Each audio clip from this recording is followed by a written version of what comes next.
Okay, this is from the YouTube channel PJ's Adventures. The one he's done before were in German. This one's done in English, and I don't know if he's going to continue in English or not. But the one thing you might think about doing is have like two channels: PJ Adventures Deutsch and PJ's Adventure English. You might set something up like that, or But anyway, just a suggestion. But what we have here is showing is a shortwave radio. I'm going to play the video for a second and then comment on it, but. That's it's at least got shortwave, because shortwave used to be really popular. It's not what it once was. Everything is on the internet. YouTube and other places on the internet. But and everybody's got cell phones. But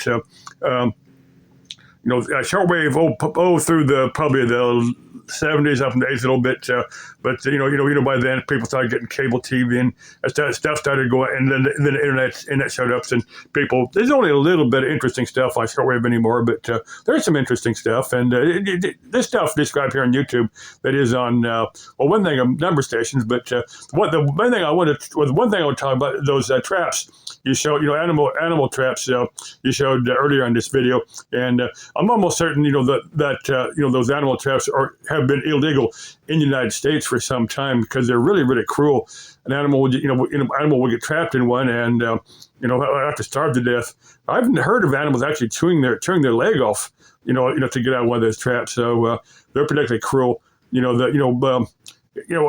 an animal with a bullet is considering more humane than those leg hole traps. But anyway, let me play the video on this.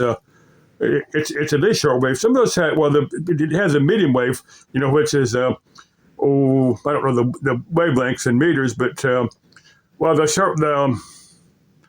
shortwave band is between like 1500 kilohertz to about 30 megahertz, right in there. That's considered, your CB radio.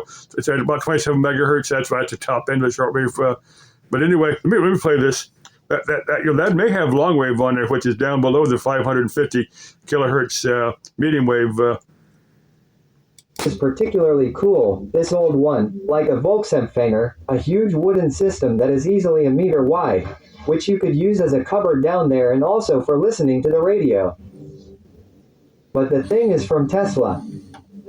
Funnily enough, there was a company called Tesla, and here you can set different waves in Frankfurt with different switches. 1,000 to 2,000 meters, 187 to 572, and so on.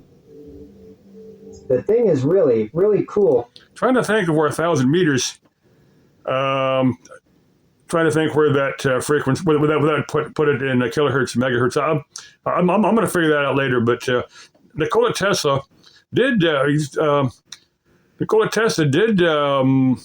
he was in Germany for a while, but before he came to the United States. He died about 1943 or something, but he was born in Yugoslavia, as I remember, and he's not very well. He invented a lot of stuff that we use today, but that history really has not given Nikola Tesla the credit. That's what Elon Musk was doing. He was he was trying to give credit to Nikola Tesla for stuff he invented, and Elon Musk should come out and really tell the story of Nikola Tesla.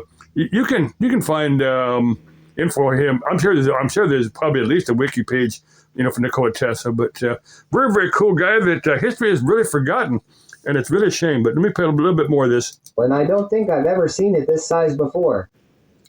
And then next to it is one of the beds. I've seen three or four shortwave radios in that size.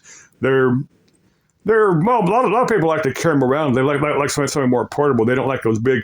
I'm sure that thing at radio had a bunch of vacuum tubes in there. I don't know quite how old it is, but it probably had those big old vacuum tubes. They may have actually been battery powered, because I've seen those things that would take that have like maybe a 6 or 12 volt battery for the for the filaments on the tube. Then it'd have some big 300 volt batteries for the plates on the big vacuum tubes. But those are cool. I've got a couple. They're maybe I got a couple of shortwave radios that one I found in a scrap metal place, another one somebody had just left on my doorstep. But sometime I need to. I've got the information on schematics and stuff. Sometime I was going to go through and see if I could restore them, because I like to have go to buy them. I've seen them on eBay, and they're quite expensive. As far as somebody has gone through and restored them and got them working and stuff. But okay. Love you all. Bye bye.